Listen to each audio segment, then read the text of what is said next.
U de coordonnées 2, 1 et vecteur V de coordonnées 3, 2.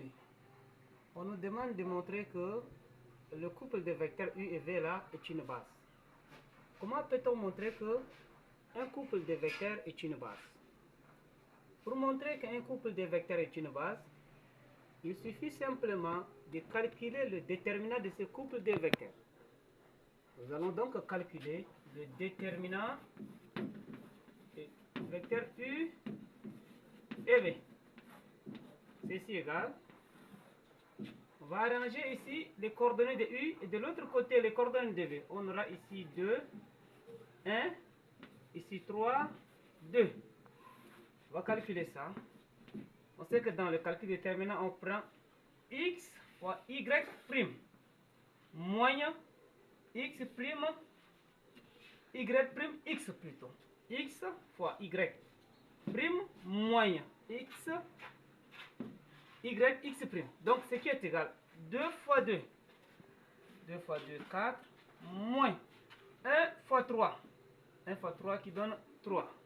Ce qui est égal 4 moins 3 nous donne 1. La valeur que nous avons ici, cette valeur-là est différente de 0. On va dire que le déterminant des couples de vecteurs U, V là, est différent de 0. Donc, le couple de vecteurs UV là est une base. Pour montrer qu'un couple de vecteurs est une base, il suffit donc de calculer le déterminant de ce couple de vecteurs. Si le déterminant du couple de vecteurs est différent de 0, on dit que c'est une base. Maintenant, si le déterminant du couple de vecteurs donne 0, là dans ce cas, on dit que les deux vecteurs là sont collinéaires. Donc voilà la différence entre deux vecteurs collinéaires et un couple qui forme une base. Donc si c'est pour montrer que c'est une base, il faut simplement calculer le déterminant de ce couple. Si le déterminant du couple est différent de 0, là vous concluez que ça c'est une base. Mais si maintenant le déterminant de ce couple de vecteurs est égal à 0, la conclusion est que les deux vecteurs là sont collinéaires. Je donne un autre exemple comme ça. Je donne un autre exemple. Un autre exemple. Un autre exemple, je peux effacer ça. Remplaçons par exemple les valeurs d'ici là comme ça. Supposons que ici j'ai 2, 1 et ici par exemple j'ai 4, 4, 2. Là, je vais calculer le déterminant de ces couples de vecteurs pour voir. Calculons det du couple de vecteurs UV. Je vais calculer ça. On a det du couple de vecteurs U et V est égal à, on a 2, 1. Ici 4, 2. On a dit que pour calculer le déterminant, on prend X, Y prime, moins X, moins Y, pas X, hein, moins Y, X prime. On prend ça, fois ça, moins ça, fois ça.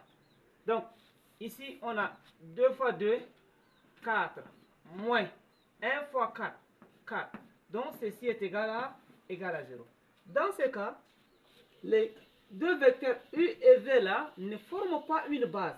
Plutôt, les deux vecteurs là sont collinéaires. C'est-à-dire que l'un peut écrire en fonction de l'autre.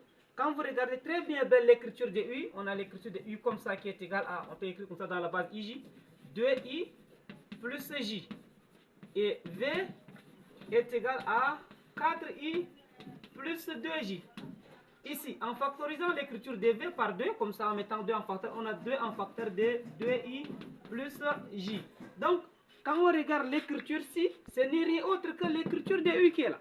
Donc, le vecteur V là est égal à 2 fois le vecteur U. Dans ce cas, on dit que les deux vecteurs V et U là sont collinéaires.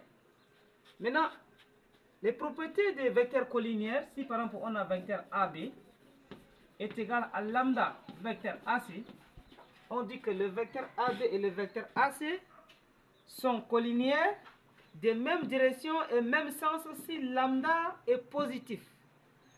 Les vecteurs AB et AC sont collinéaires de même direction et de sens opposé si lambda est négatif. Pour notre cas-ci, la valeur du réel lambda là est une quantité positive. Donc, le vecteur U et V sont collinières de même direction et même sens.